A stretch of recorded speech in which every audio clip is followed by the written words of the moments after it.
What's up, Cerebral NFL fans? My name is Steven Hyder. I have my co-host to the side of me here. What's up? How you guys doing? And welcome to Gate City Sports Media's Hangout with Ali and Steve and look at film and talk about Jalen Hurts night. That's pretty much what we're doing, guys. We just felt like this would be a good time instead of us doing our independent study on Jalen Hurts and then just kind of talking back and forth in comments to each other. We figured we just kind of run the film for you guys, let you see what we noticed from the Washington game, and then have a discussion. So pretty much the way it's going to work is I've pulled up about 5 plays from the Washington game that I kind of ran film on and recorded the film for you guys, and I'm going to show it to you. And once again, everybody, the way I did this, I'm going to plug it one more time for everybody keeps asking me this question about how I get access to this stuff. I'm using a VPN service called NORDVPN. It's linked down below. The way you can do this is if you're out of market, you can't get Eagle games, and you want to watch Eagle games, if you install a VPN to your router or to individual devices, you can do it either way. What it will give you is the opportunity to buy and purchase the NFL Europe version of Game Pass. And then you'll get a different interface, a better interface, to be quite honest, for a coach's film. And then on top of that, in Europe, they get the games for free streamed to them. So if you take an HDMI cord from your laptop and plug it into your smart TV, you can project it to your TV, guys. You got the game. So links down below for all that stuff. You guys can hit us up in the comments section too, and we'll try to do the best we can to explain that. But without further ado, let's do some opening statements here, Ali. What are your initial thoughts here heading into the last game of the season about Jalen Hurts? So I don't want to call myself a fan. I think I've always liked and appreciated Jalen Hurts, even though he was really just a running quarterback at Alabama for the most part. I like him as a person. I've always liked him as a leader. I've always liked his athleticism and how that can contribute to the run game and the offense in general. I thought as a baseline, he's a 2-star quarterback at a 5. He's got the leadership. He's got the athleticism.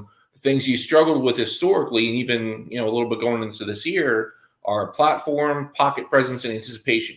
What I've really been impressed by, and what we're going to look at today, I think in large part, is that he's gotten a lot better, a lot more consistent about those things.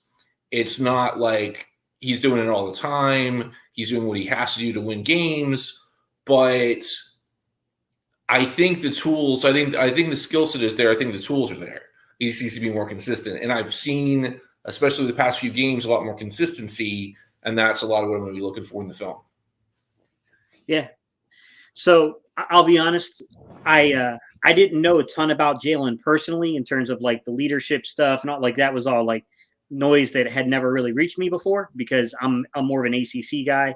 I live in North Carolina. I went to NC State. So, I wasn't really plugged into the SEC or, the Big 12 to that extent, so I didn't really know that kind of information about Jalen Hurts. So all that stuff has been a very pleasant surprise for me, that how mature the young man is. And, he's very much, I would classify him as a stoic. With that said, I was concerned when, he first kind of came to Philadelphia, because I thought that the development would take a lot longer than it's taken. And I knew that he was, just judging from his college film, I knew that he had a long way to go in terms of, playing from the pocket, being a guy that can stay in the pocket, identify reads, and get the ball out of his hands. What I didn't realize was the propensity towards learning and coaching with this young man. And I think that has been the biggest factor with Jalen Hurts, is that he has approached this as a student. He's approached this as, this is not above me, or not above me, but this is not beyond me. I'm not above this. I have to pay my dues. I have to put in the work and the time and the effort if I want to make this work at this level. And I think that's gone a long way for him. And one of the things I've noticed right from the jump is, from watching the film of the early games in the season to where we are right now, I see a much more nuanced quarterback from the pocket. Still a long way to go with development. We're going to get into some of those issues that I saw on film today, but I'm definitely seeing positive encouragement and positive signs towards development from looking at the film. Do you disagree or maybe differ on any of the points I made there? No, not particularly. It's okay. I'll put it to you this way. I'm not going to pay the man $40 million. I do think he's a franchise quarterback in a very particular sense.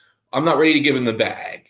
I'm ready to give him at least another year. I might be able and willing to give him 2 because he still has 2 years on that deal. That's really good for the Eagles. He's answered a lot of my questions. He's satisfied a lot of my concerns. Again, the question is consistency. I agree. All right, so let's go ahead. We're going to go into clip 1. I got 5 of them lined up. We're going to watch them. We're going to talk about it. We're going to invite you guys to talk about everything you're seeing as well. And we're showing you everything. It's going to be right in front of you guys to see. I want to start off with, I'm going to try to do kind of like good, improving, progressing, or complicated, bad, kind of keep mixing it in here, guys. So we'll start off with something that I think was a pretty good demonstration of Jalen Hurts. It's early in the game. It's establishing a rhythm. And I thought Jalen Hurts executed this play very, very well. So here we go. Clip number 1.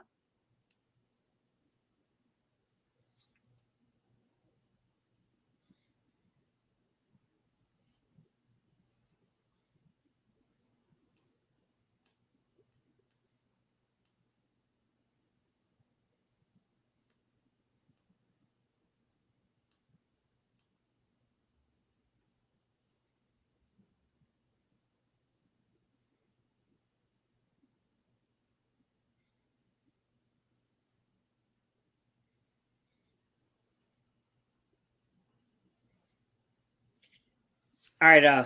The first thing I'll say here, Ali, that stood out to me from the film is it's 13 personnel, and it's I think a play fake that makes sense, right? You're trying to lure them in. You're trying to make them think that you're going to do something fancy out of 13 personnel with, cross zone or run. You're trying to lure them in. You're trying to get more players in the box and open up that window, that passing lane for Devontae Smith. And Devontae ends up getting a great matchup out there. And the young man couldn't even keep his feet that was covering Devontae. So, I mean, although it was a great play from the pocket from Jalen, I mean, there's a ton of room to throw that football because the defensive back loses his footing. For sure. That said, that's not an easy throw with a defensive tackle right in your face. I mean, what stood out to you a little bit there?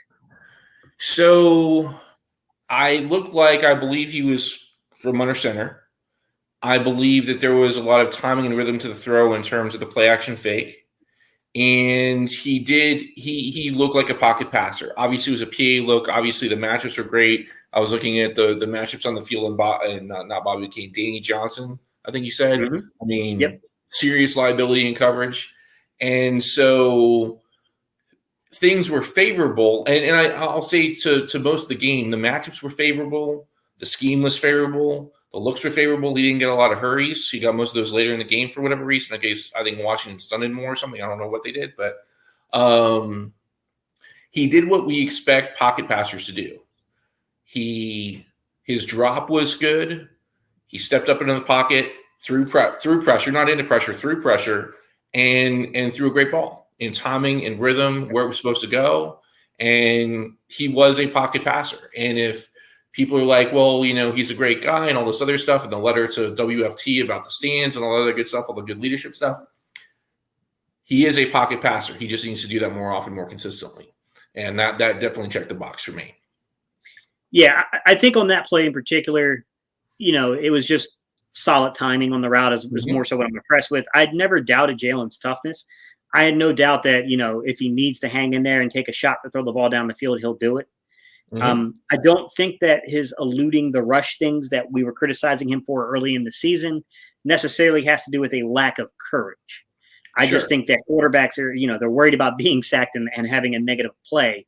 And I felt he instead of learning how to slide the pocket and work the pocket, his natural instinct is to just flee the pocket, look for a running lane, or dump it out of bounds. And then we're going to see later on that things are kind of progressing. So what I want to get to now is probably a little bit more of, well, we'll go into some comments, guys. Let's get into your comments because it's been a while since I talked to you guys, since about 10 o'clock this morning. So NFC East Beast, what's up, buddy? He said, good evening, Gates Gorillas. I like the nickname. I don't know where it's coming from. I hope it's not because of the hair on my arm, but 2020 Vision, what's good, buddy? How you doing? The coach, Philly Al, what's up, man? Or is that AI? Give that like button a smash, support, and leave a like. Appreciate you, man. Thank you guys so much.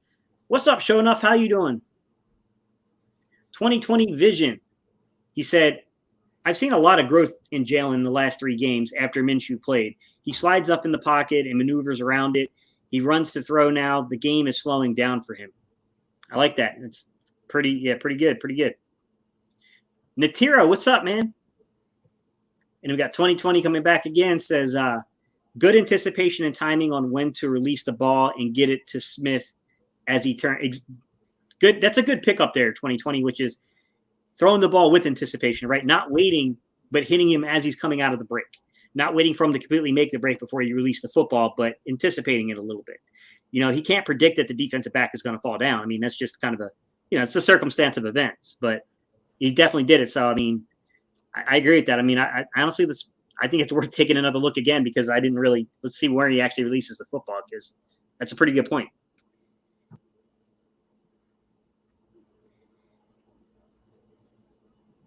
Oh, yeah, I see it. You're right, 2020. Yeah, he did. He released it a little bit before he cut back. That's good eyes, 2020. That's really good eyes, man.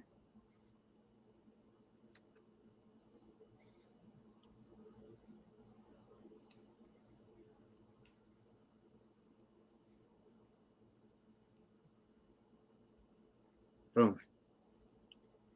It's about as open as you're going to get in the NFL, to be honest. But yeah, 2020, you're right. That's exactly what I see too, is that there was some anticipation on that throw. The footwork looks good from what I can see. I don't have a really good end zone angle that's down on the feet to really make too many determinations there, but clearly the ball was on mark, so I don't think there's anything like pigeon toeing, nothing like that going on with the throw.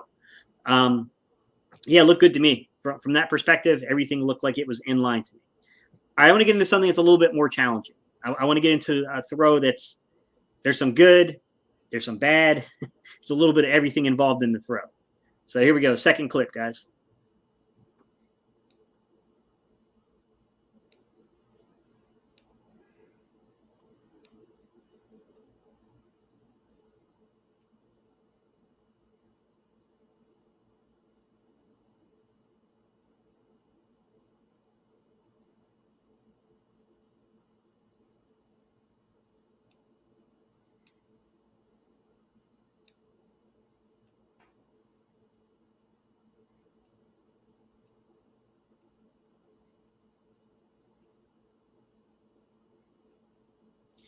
That one's tough because there's a lot going on here to break down, to be honest, Ali. So the first thing I noticed is that the protection isn't horrible, but it looks like, in my opinion, that Dickerson's getting pushed back a little bit there, and that might have caused the flush from the pocket. But I will say, I don't think Jalen. I thought when Jalen came off the read to Devontae, he's automatically looking towards the other side of the field and looking to identify Goddard. I can't say that 100% accuracy, Ali, but that's what it felt like to me. That's what it felt like to me from looking at the film. I don't even think he looked to see, where that route was beside Devontae because it comes wide open. So if he comes and sees that route and just stands in the pocket knowing he's probably going to take a hit there, that's probably a touchdown with some anticipation and good ball placement. That's likely a touchdown there. Sure. Can we get the still on the pre-snap? Sorry, say that again. Can we get the still of the pre-snap on that one? You want to see it again from the like? Yeah, just the pre-snap. I just want to see who's out there, what kind of alignment, what kind of splits, what kind of leverage. All right, so we're holding on right there. I can't pause it, unfortunately. All right, so it's not exactly 4 verts, but 4 deep routes. Mm-hmm. Looks like they might have been anticipating like quarters. Yeah, which I would anticipate that too. All right, so who's in the game right now? Like what? So yeah, he is wide open. There was pressure on the backside, which he left the pocket. I don't know if that's routinely or. Yeah, to me, it looks like they honestly have a great play call, dialed up to attack a cover 3 or a cover 6. I mean, to me, it looks like it's more cover 3 because I don't see anyone playing cloud there. So I would probably assume that's cover 3. But running 4 verts at cover 3s, that's a good play call. Like that's for sure. that's the exact kind of play call you want. It's just unfortunate that he doesn't see it as he's coming off that read. And I don't, this is one of those situations I want to be careful because it's easy to say like, look, he's missing reads. But the thing is I don't know what Nick is giving him the green light for and what gets removed from the reads. Right. So, that's something that has to be considered when you criticize these type of things. I saw it. It's something that if Jalen missed it, then that needs to be, dealt with in film. Or if Nick is removing it, Nick needs to kind of look with Steichen and those guys and say, hey, yeah, we got to be a little bit more cognizant of some of these things maybe coming open and giving Jalen more leadway to read the safeties and what's going on.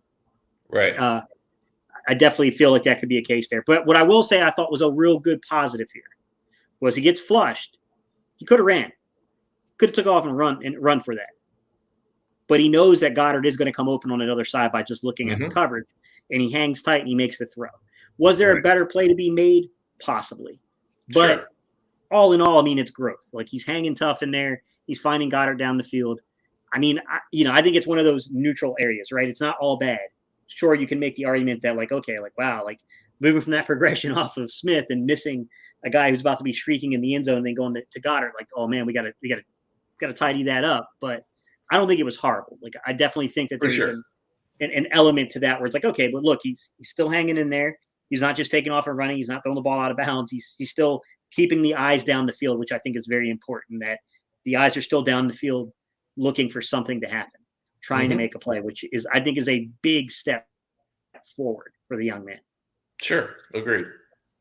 Now, did you see something different from the coverage? I mean, I couldn't, because, we're talking in microseconds here. I would need to slow it down and really run the film, but I thought it was just cover 3 to me. Yeah, I'd actually like to take another look at it. I'd like to know who the I would call him the left slot receiver, because different teams call it different things, H or whatever. Sure. So who was on the field? Smith, Goddard, and a couple of other receivers running 4 very deep stems, maybe 4 verts, maybe not. But it's Jackson is the guy who's going to break open in the end zone. Okay. He's going to get open in the end zone. It's Jackson. I don't know who's on the bottom side. I'd have to look and see who's on the bottom of the field. Let's run it one more time so that way we can get a chance to see it. Thank you. So they were both inline on the bottom. I think it's Jack Stahl and Dallas Goddard on the bottom. Yeah, I think, yeah. That's what it looks like to me. Jack Stahl and Dallas Goddard on the bottom. And then the top of your screen looks like Tyree Jackson and then Devontae Smith. Look, man, Tyree, I just got a feeling that, man, when it comes together with Tyree, that's going to be a special player. For sure. I think he's such a nightmare to match up with. Mm-hmm. It's a 6'7" guy that's got speed, and he's a former quarterback. So he knows where to sit down. Right. He knows how to make himself a target for a quarterback. Mm-hmm. He's very self-aware. This is a young man that he could have kept chasing the dream of being a quarterback.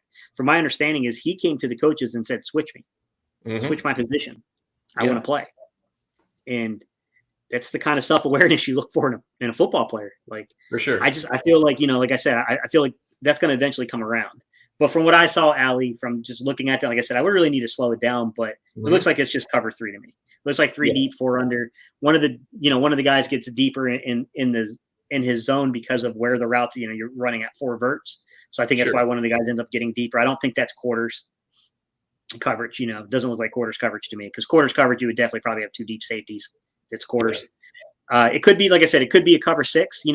There might be someone we're missing in terms of the cloud, but I didn't see a cloud coverage there. It just looks like cover 3 to me. So, yeah, that's what it looks like to me. Your thoughts about how much 13-man personnel they're playing with Jalen Hurts? So I saw a lot of 13. I saw a lot of 12. I did some independent film study before we hopped on here.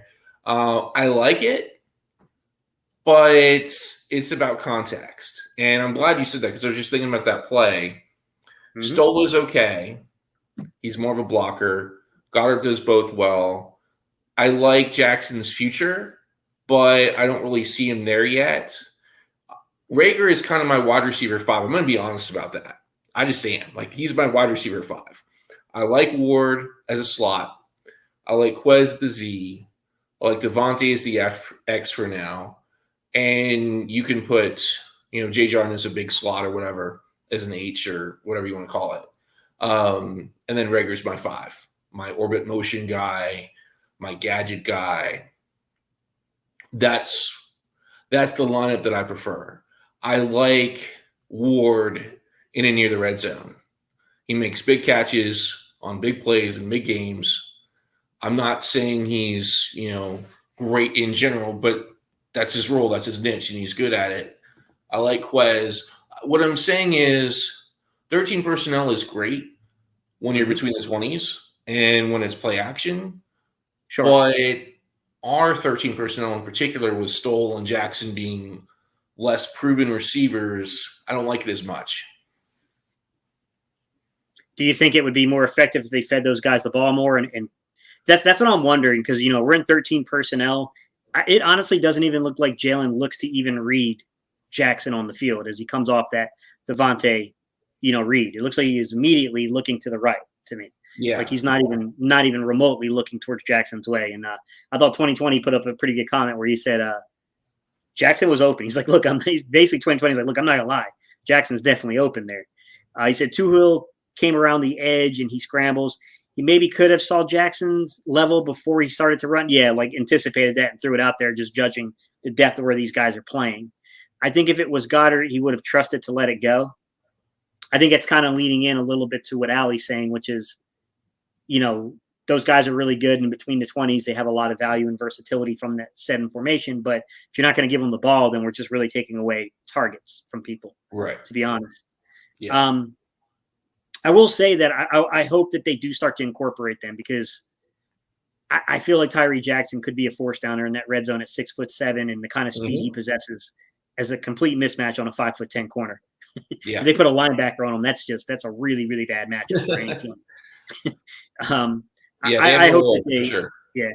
So are you leaning kind of towards that might have been one of those situations where Sirianni took the read away and it's very defined reads of where he's supposed to go?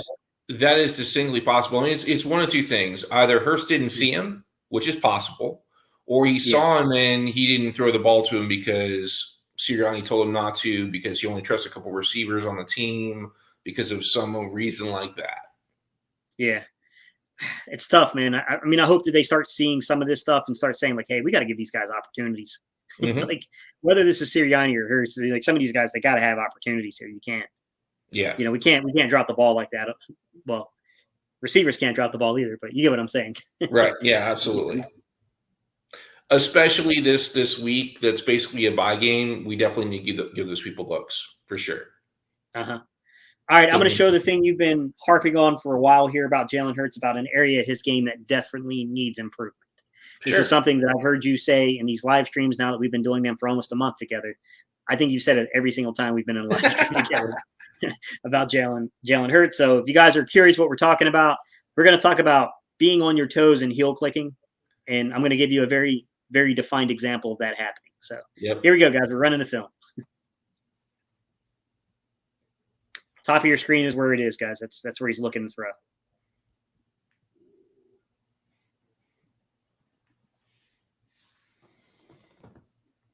Just missed it too. He just missed that one. All right, guys, I'm going to show you his feet. Look real closely at his throwing base and watch what happens. See where it came together, guys, where he's bringing those feet together right before he goes to his final stretch to throw. Watch. Oop, that's a heel click. So I'm telling you guys, if it's toesy or you hear it called heel clicking, it's all the same thing. It's a bad throwing base. It's, you know, I'm not going to sit here and tell you guys that Jalen Hurts is the only quarterback in the league that does this. They all do it to an extent, but it's when you're struggling with ball location, you're struggling, you know, with things like that. You got to look at those type of things, because, you know, having a flawed throwing base, that's, you know, that can cause you issues. It can cause you problems. There's no doubt about it. Allie, what did you think? I think that was a great example. Love the way that you were able to zoom in on the feet. Basically, it's all about follow through, and it's all about torque on the hips and rotation. And when you're throwing from your tippy toes, I'm saying that somewhat facetiously, somewhat to be a little funny and a little bit loose this evening. When you're not throwing from a firm base, you're not being you're not utilizing your full arm strength, quote unquote, and you're not as accurate as you should be. And that's one of his big problems. I mean, it was huge in the Tampa game. There were other games where it was bad too. That's certainly a good example from this game. And when it's, you know, the short intermediate game, which it was a lot of the game, he did that and it was fine. It didn't cost the team anything. He made a lot of completions in the short and intermediate passing game. But on the deep shot like that, you need all of your arm strength. You need all of your accuracy. And unless he puts his cleats in the ground and rips it, as opposed to doing it from his toes, as opposed to diminishing the power on his backswing, to think of a golf example, then he's going to miss opportunities like that. Yeah, you're right. And that's, I think there's a couple of really important distinctions to make here that I think are very important. NFC East Beast, I think you're onto a very good point here that, yes, he's being clicky, but at least he's not throwing on his toes. And there have been some times that he's made incredible throws, actually. I think the one that he hit to Rager, I didn't really zoom in on his feet, but I do think he was kind of on his toes on that one a little bit. But it was just an incredible throw. So, I mean, guys do get away with that kind of stuff. But you're right. At least he got the platform back at the final stretch of that one as he's opening up that gate. At least it was, he was back with a firm footing. But I think that's a good example of why sometimes he's missing downfield. Although in that play, I don't know what to make of it, man. I don't know exactly, because it's hard to see the balls that's coming in towards Davante. I think the angle and the trajectory of the ball can make a receiver maybe look like they kind of gave up on the play. So I don't want to say like, oh, Davante probably should have ran through that one or laid out for it. But because I can't tell the trajectory. I have no clue where it's coming in at. I can't see it on this angle that well. Right. But, definitely it looked like that play was just off by very, very minute part here. Like that's probably one I would have gone back to, because they tried to double move him and Davante did get a step. I mean, it was there. What I love about Jalen on that one is the fact that he saw it, he was decisive about it, and he threw it before it was really open. Right. So he's anticipating his guy's going to win that. Mm-hmm. That's a big step forward, even though, like I said, that's definitely being kind of clicky. You're definitely bringing those heels together. But in saying that, like, there's some positives there. Like, it's not like the best example I can give you guys is, remember that throw that got picked off to Rager to where it was just completely late? Like, not only is the corner like 8 yards off, but like the release and the throw to Rager is like 2-3 tenths of a second late. Like, Rager's just basically sitting there almost playing center field as the ball's coming down because it's so late. Right. There's elements to it, right? Where you can say like, hey, yeah, he got a little hill clicky there, but man, he's playing with some confidence now. Like, we see that he's got confidence, and he threw that one before it was open because he knows, okay, timing is becoming important, and I'm getting it on these deep routes. That timing is really important, probably far more important than touch on the ball. Sure. I do think that's kind of an element to Jalen, is I think he tries to put entirely too much touch on footballs at time, especially going downfield. And the best way I can think to say this, have playing quarterback before, guys, and you'll hear everyone talk about this who's ever played quarterback when we're talking about deep throws. A lot of us are taught to identify a spot on the field and throw to it. And then the anticipation is the receiver is supposed to know that's where you like to throw towards. So they know if they're angling, they angle towards that because that's where the ball is going to be.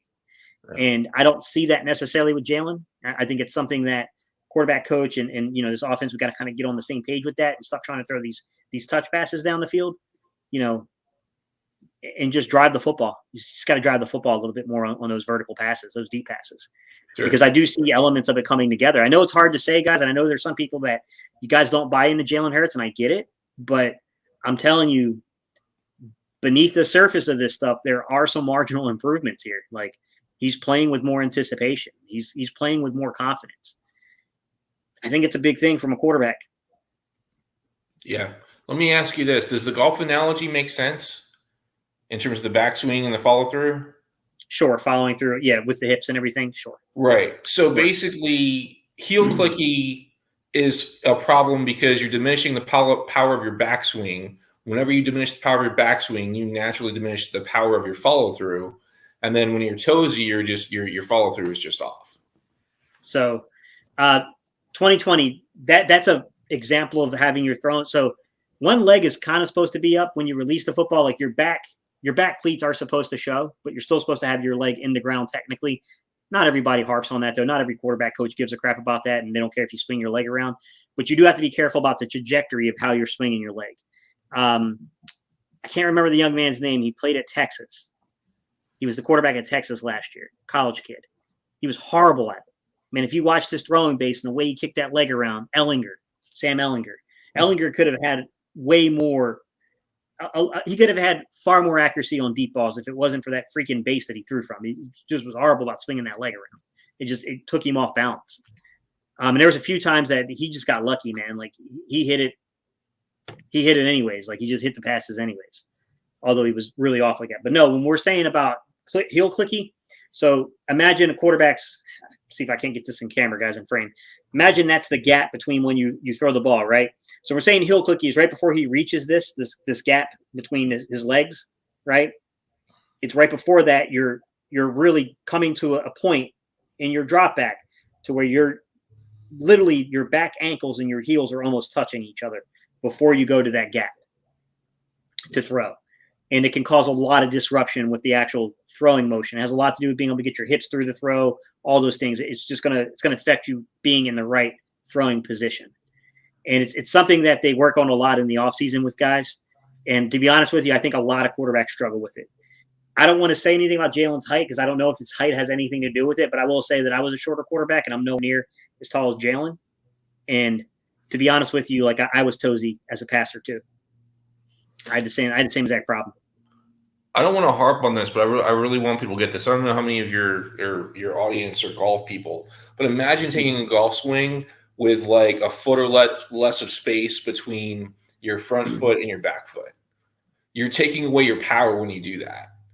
Yeah. And that's exactly what being heel clicky is. You're taking away the power from your throw. So you can't drive it. So you have to loft it, put that touch on it, like Steve was talking about. So, and I think what Allie, what you were pointing out, which I think is a good point, because you were talking about where that leg placement is. That's a really good sign when you see the leg kick around to the side. That's a good sign that a dude, there's no way he got his hips into the throw. When you see that happening, it's almost impossible to get your hips into the throw like that. Right. If you see someone's leg kicking on that angle, now I don't think Jalen's was drastic, but like if you look at some of Sam Ellinger's film from last year at Texas, you can see when that's out of control. Like it's a problem, and it's definitely taking something off your throw. NFC East B said about the windup. He wants that wind up tightened up too. What I will say, I agree. He's definitely got an elongated delivery. It's definitely a little long, but I didn't see a drastic elbow dip this time, at least. You can argue there's a little bit one there, but it's not like drastic. There's been times, especially last season when he first came in games, where I was telling people like, oh boy, we got away with some things because that is a very elongated delivery he has. I don't see the drastic elbow dip and wrist drop, which is like a telltale sign of like, oh boy, we got a Tim Tebow thrower, which is why I keep trying to tell people Hurts has got some things to do when it comes to the elongated delivery, and you're not going to completely fix that. It's very unlikely without like several years worth of work. But he's not Tim Tebow. I hear that comparison a lot from people. He's not Tim Tebow. Tim Tebow's delivery was on a whole different level of like, what is this dude doing? Like, this guy is trying to pitch, not play quarterback. It's a little different. But Allie, have you played a little bit of quarterback? Do you know like the whole telltale sign? Yeah, I don't have the same experience that you do playing it or coaching it, but I've thrown a football. I can throw a nice spiral at a church picnic or whatever. Yeah, it's just really like the telltale giveaways to kind of watch the elbow dip. Sometimes you'll see a shoulder lean. That's another really good giveaway. If you see a shoulder lean, that's a guy he's being elongated with the delivery normally. I will say that I don't see like I don't mean to harp on Wentz because Wentz isn't here, but Carson had 2020, there were some things going on with him to where he was starting to do that thing too with the shoulder dip and stuff. And he was starting to get a little elongated in his delivery last year, which was something like he's always been a little bit of a, long strider and bit of an elongated kind of delivery guy, a little bit of a wind up. But I thought he got kind of drastic last season at points where it was like, man, he's in his head. Like, when that kind of stuff starts happening, you're in your head. That's definitely being all up in your head and messing up. And, it's not that bad, guys. I'm not going to say that it was perfect technique. It's not. You guys have eyes. You saw the film. I slowed it down for you. I zoomed in on it for you. You guys can clearly see. But it's not drastically bad. It's not as bad as it can be, I guess, is probably what I'm trying to say here. So let's read some comments real quick, and then we'll get into some more film, guys. 3-Card Minds, he said, Hurts is throwing a lot more over the middle than last year. He is progressing. I'd stick with him and draft all defense in round 1. We need a lot of defense. What's up, Mariana? How you doing? That pass Hurts through to Smitty in the back of the end zone was money, but Smitty got held. He dropped the ball perfectly. All right, y'all. One more. Well, we got a couple more, actually. I think we have 2 more to go, I believe. All right, here's one where I think that there's positive encouragement and there's negativity in it all at the same time. Positive encouragement is, guys, he's working his way down to his checkdowns. The negativity in it is that there's more meat on the bone. There's a bigger play to be made there. This is another instance, guys, where please don't think that I understand the progressions. I'm not in the quarterback room, so I don't know what Nick Sirianni and Shane Steichen and Brian Johnson have instructed. I'm just saying that this over route comes wide open.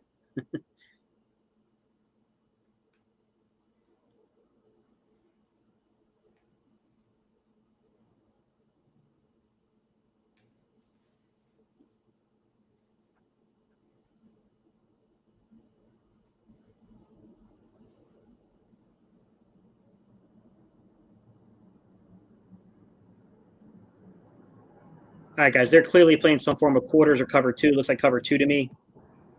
You can tell nobody moves with Slay, says this is obvious as zone. Watch the over route where the red arrow was. Look at Devontae come wide open, guys. On that one there's a positive. Like he wants to hit the deeper route. He's going high to low on that one. But it's not there, so he's immediately coming back down and dumping it off. I don't know what they're instructed on there, but that's a very common route stem to have some form of a 7 or an 8 or a 9 on one side, and you're bringing the over route underneath of that. It's normally used as a clear out route for that particular route to develop. So I'm not too sure what happened there. It's, what I'm saying? Like, I'm not too sure what's going on in terms of why the read wasn't made and why the play wasn't made, but it was there. I'm not too sure what was instructed. Like I said, normally when you have a 7, 8, or 9, and you got something coming in underneath of that, it's that 7, 8, or 9 route. So post route, go route, any of those things. Normally you're working something under it. It's normally a clear out route for something to come under it. So I'm not too sure why he went down to the check down so fast on that one, but he did. And at least, if we take this from the positive perspective, at least he was willing to go to the check down, but that over route was open. Ali, did you see it, or you want me to run it again? I saw the over route, but I would like to take a look at the pass pro and then the left-hand side of the field just to see what that was looking like read-wise. Sure.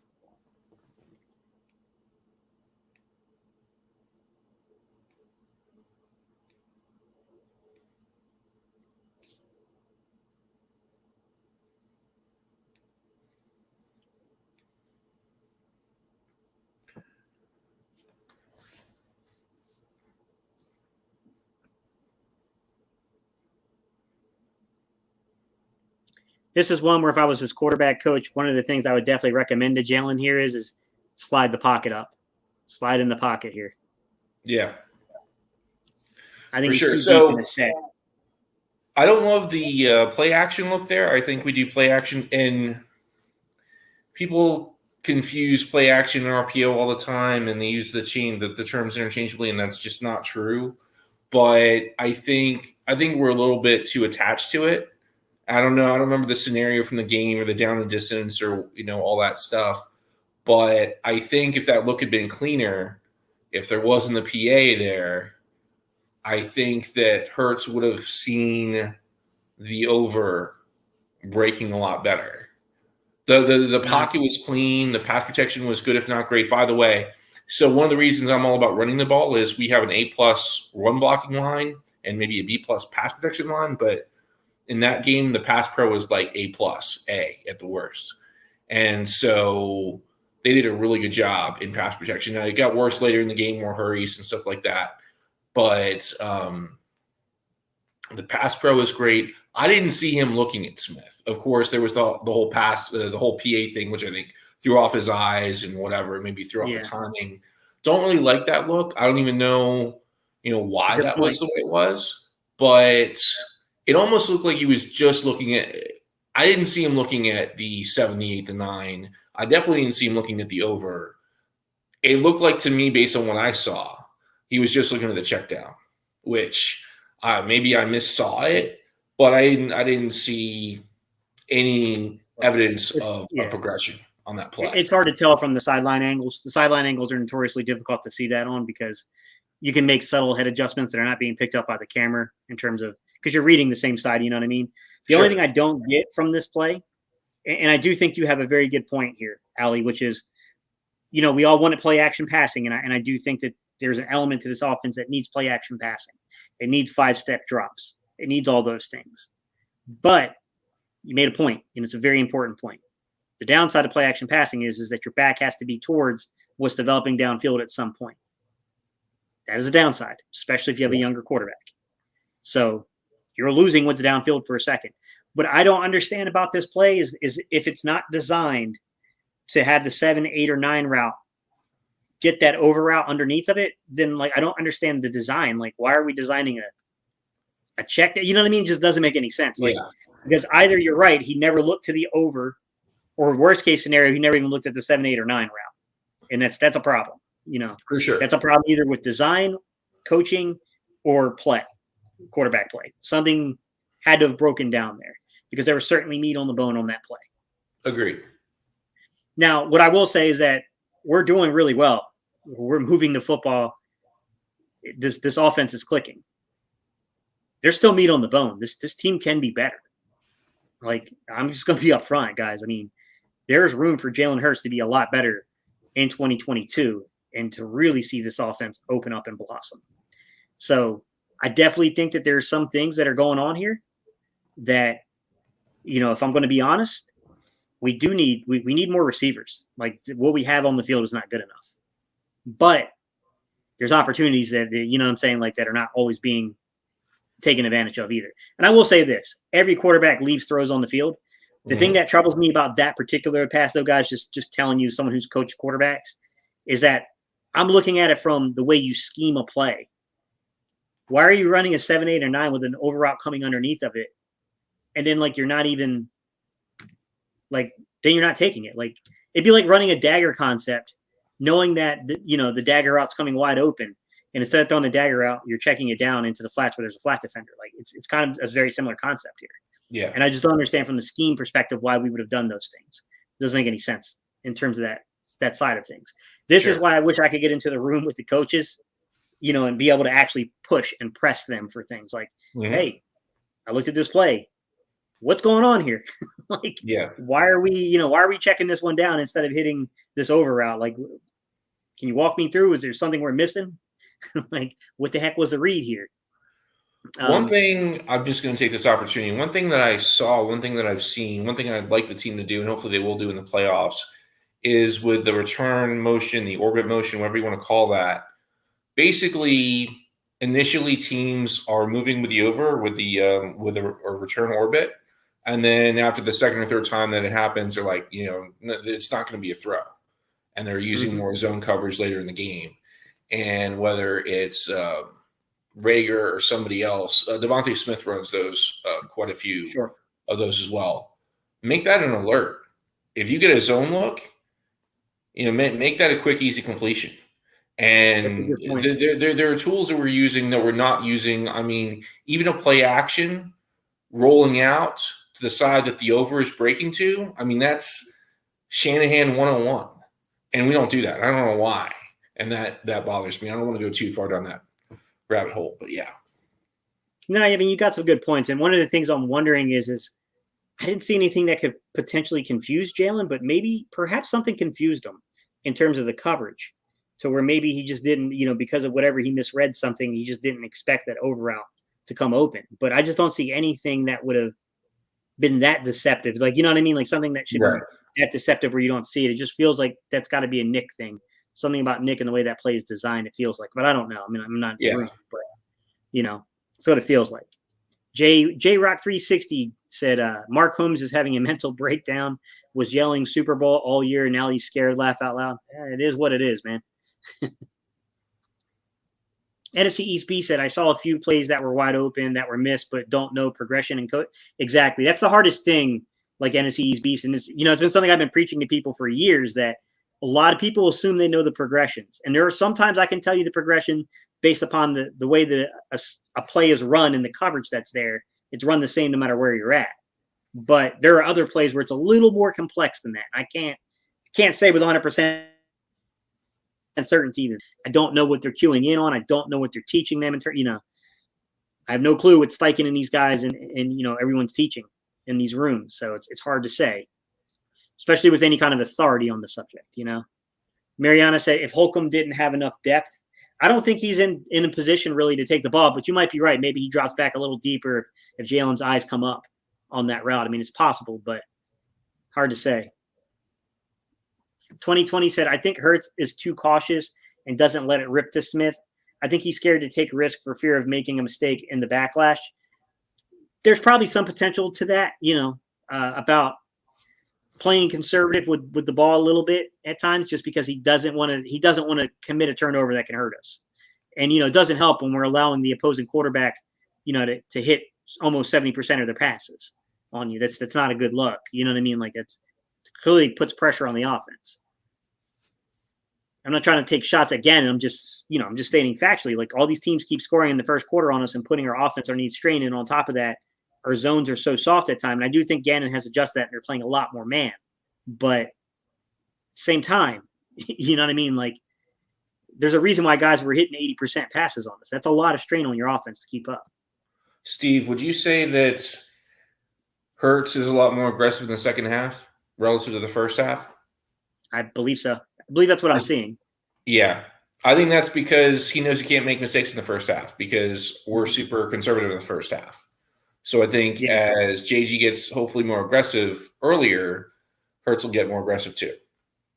I agree. Yeah. NFC East B said Washington football team might have been tight end worst or second worst. Denver that we faced all season. Yeah, they're not very good at covering tight ends. They have one really good coverage guy on their team in Kendall Fuller. Kendall Fuller is like one of the 10, 12 best cover corners in the league right now. But outside of Kendall Fuller, like, there's no one really to be scared about on that football team from a coverage standpoint. Mariana said, Hurts got to trust his arm. 2020 says Sirianni must be instructing him to not take risk. Every mistake by Hurts is seen as evidence he's not the guy by the media and fans. Yeah, but I mean, hopefully the front office isn't that reactionary 2020 because most of these guys they've never played the game and studied the game at that level. They're just reactionary. He's got areas he's got to prove upon. There's no doubt about it. But there's nothing on this film that's that ugly to where it's like, get this guy out of there. Nothing on the film is that bad from this game. Leezy said, agree, 2020 vision. I think he has the arm, but he is scared to let it go. NFC East B said secondary, add to the last post.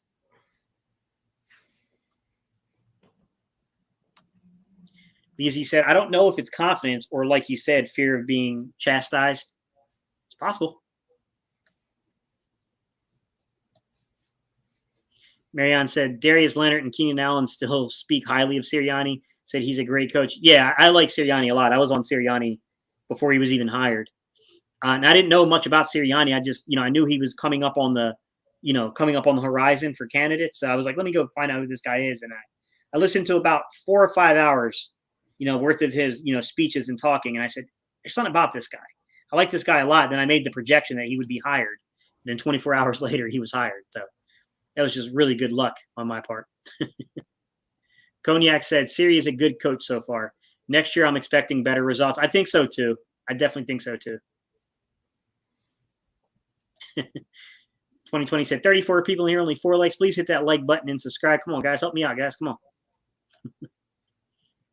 Mariana said, we got to throw Gainwell in the mix. Oh, we got to throw game. My bad, Mariana. Throw Gainwell in the mix. We got to come at teams from all angles. Literally angle routes, right? Yeah, he's actually really good at those. I agree. Hurts is the youngest quarterback to make it to the playoffs in Eagles history. We will be fine. Facts, and his personality, leadership, and accountability is top notch. Number one, we can build around that type of quarterback.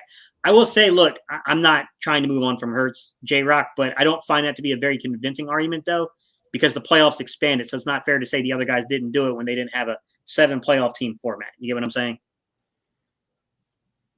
I think you just judge him off the merit of the film and whether or not, what's the best thing for the team, building the defense and the players around Hurts or trying to spend all your draft capital to go chase a white whale. In terms of me personally, I'm in agreement with you, J-Rock. The best thing you can do is to spend your money on the defense, put the pieces around Jalen, not go chase these white whales, although they're good players, but you know what I mean? You get what I'm saying, guys?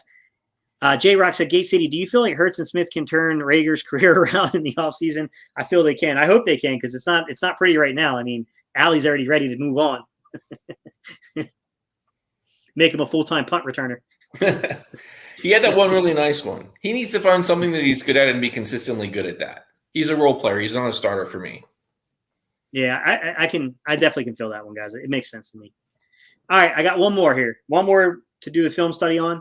This is an example of a high to low read. So the accusation against Jalen has been that he reads low to high, and that's an indication of a very young quarterback. You should be reading high to low. Well, here's an example, clear example, where you can see his head movement. You can see what he's doing. He's reading high to low, and he's coming down and taking the check down afterwards. So let's get it. Top side of your screen, guys. All right. You can see he was reading high, and then he's coming back down low. Nice check down, too. Got us like 18 yards or so, I think. Something like that.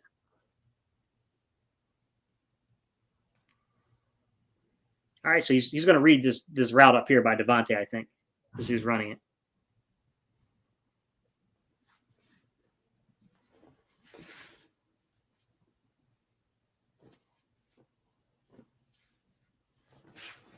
That's a hard play to back off of as a quarterback, to be honest with you. Yeah. I definitely think that was the right read. It's a hard play to back off of because it's not easy to – it's hard because the ball placement has to be perfect if you take that vertical shot. Mm-hmm. Like, I'm not going to say you can't get that one, but it's an incredibly difficult play to make. And – yeah, you can make the argument that like maybe don't check that one down, but because he checks it down, picks up 18 yards, like I think he's definitely reading high to low on that one. Sure, agreed. I didn't see. Let me go back and watch it one more time, guys. I apologize. I just want to see the bottom of the screen because I was so drawn to where he was looking in the progression. I didn't even think to look at the rest of the route progressions because it's very clear what he's doing on this play, and it just draws your attention. So let me see the bottom of the screen. We got two inline tight ends. They're chipping and blocking. So. Yeah, nothing's even on the bottom side of the screen. That was all set up for that deep shot.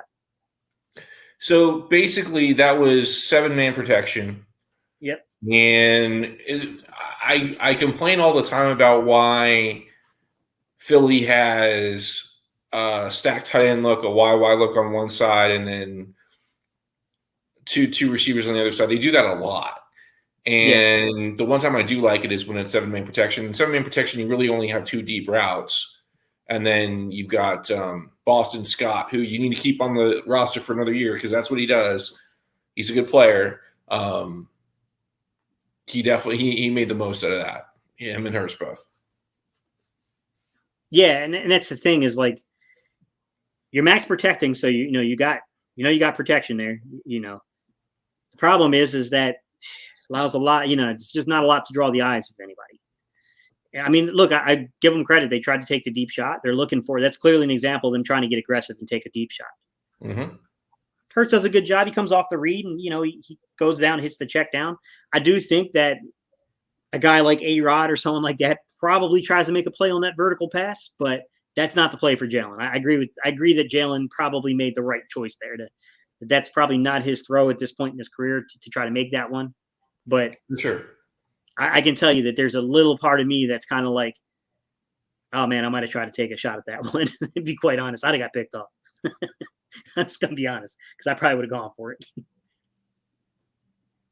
All right, NFC East B says, if Hurts can improve his footwork and accuracy, we've got something there. That's what I'm saying. If it starts to come together fully here, NFC East B's, there is something special that could happen here.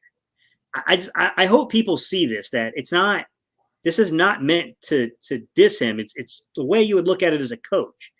This is what I'm seeing. These are the reads. This is the possibilities that are occurring. Man, it's there. He had a really good game. There was still meat on the bone. If we start hitting on some of these plays, it could be special, man. We could be one of the better offenses in the league.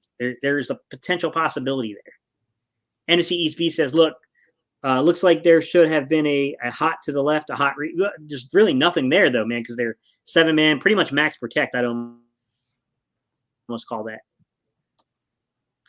J-Rock said, Gate City 100%, no more white whales. Let's get them defensive pieces we need and get wide receivers in free agency.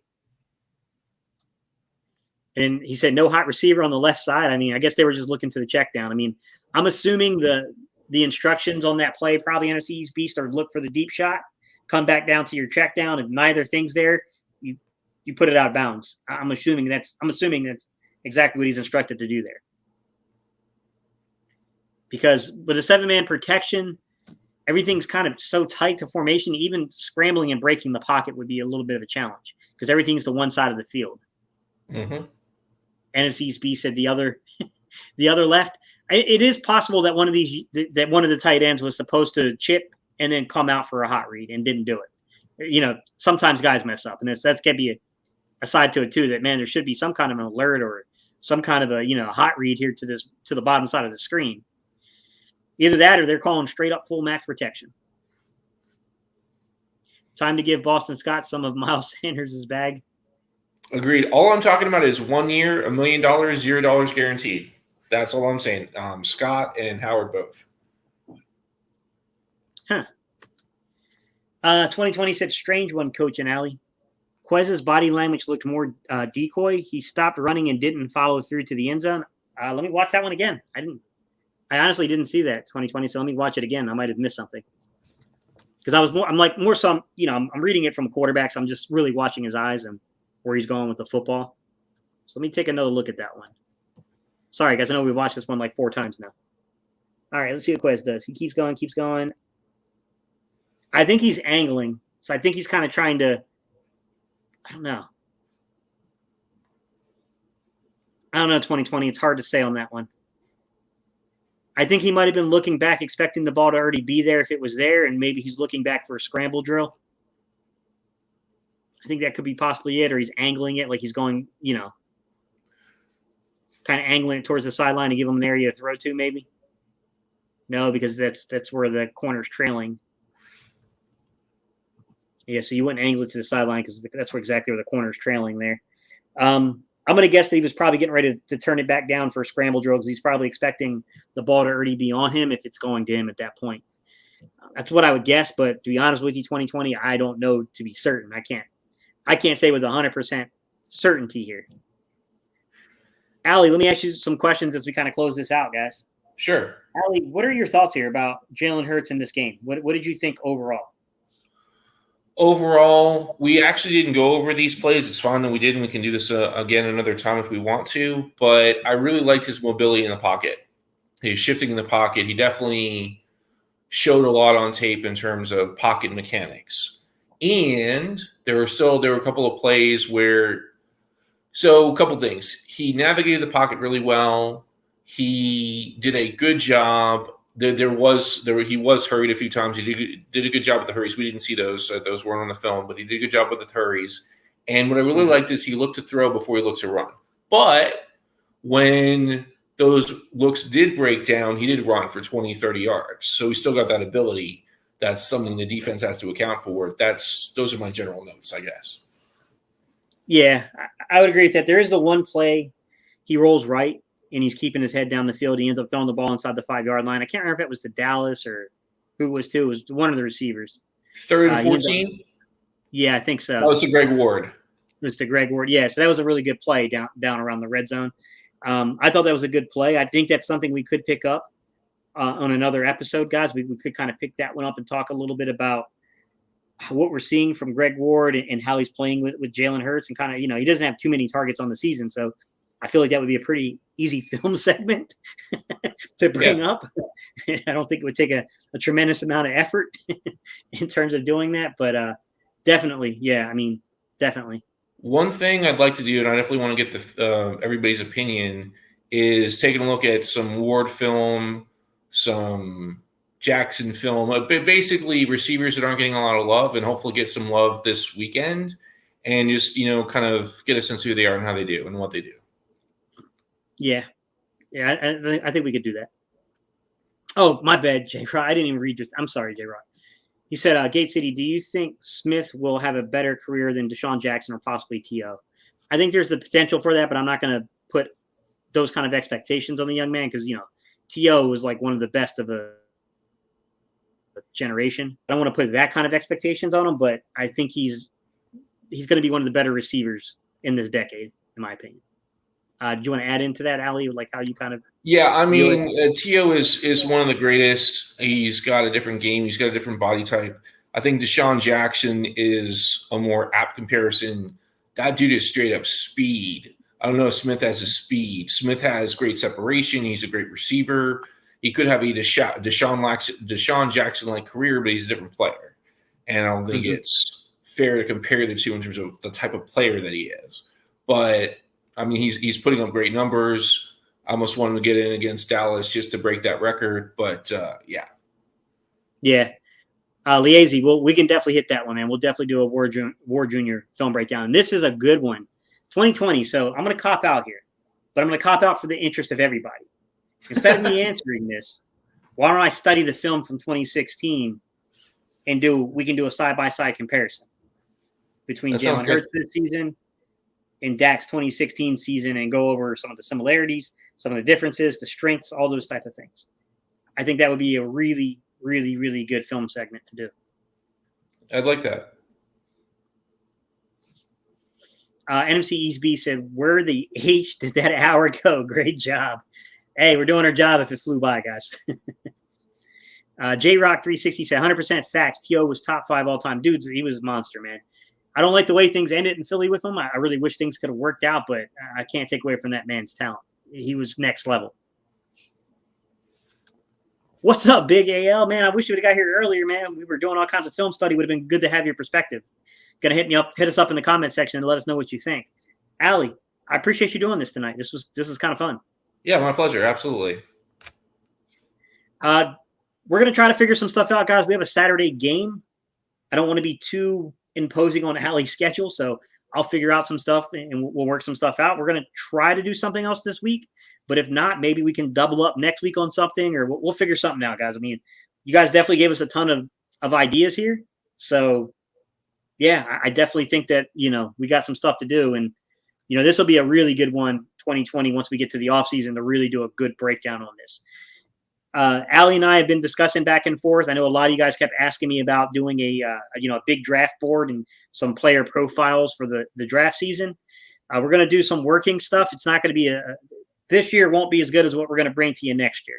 I was going to say it that way, but Allie said that, yeah, let's do that. We'll try to build a team around this, and we'll try to make our own board. We'll try to make our own draft, profile things for you guys and get them out there to you. So we're excited about that. We appreciate y'all. If you have not made it to the website, go to the community members post.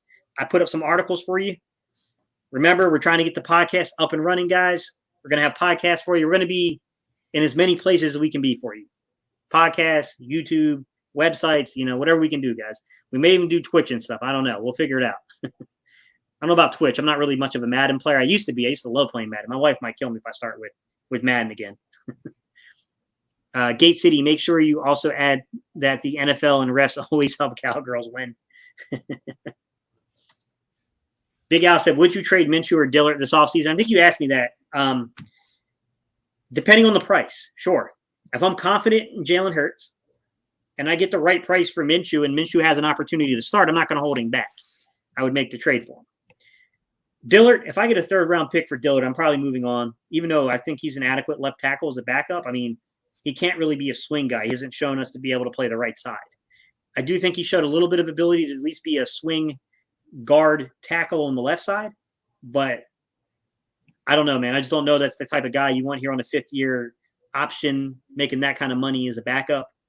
I think you kind of got some guys that can fill that role for a lot less money. So, I mean, I probably would. Personally, if I got the right offer for Dillard, I'd move on, although I think he's going to be one of the better backups you could have. I mean, there's no doubt about that from a left tackle perspective. What do you think, Allie? Yeah, I would agree with that 100%. I think Minshew, he's a great backup. I'd love to have him as a backup, but if someone's willing to offer a fifth for him or even a fourth, heck yeah. Let the dude play. He's a good dude, right? He's earned it. And then, yeah, Dillard, he's not really a swing tackle in the sense. He's a backup. Yeah, even a third-round pick I think would be great. Assuming it's the right deal, I agree completely. Those are two players. Move on, let them hopefully succeed somewhere else. Yeah, absolutely. All right, guys, an hour and 5 minutes. We stuck around 5 minutes later. We appreciate you guys. I will be back with some kind of video tomorrow. I don't know if I'm going to do a live stream or video, but we'll figure it out. I'll get something up for you guys, and Allie, I'll get in touch with you, and we'll figure some stuff out. Sounds good. All right, y'all. Thank y'all so much. We'll see you guys on the next video. Peace, guys.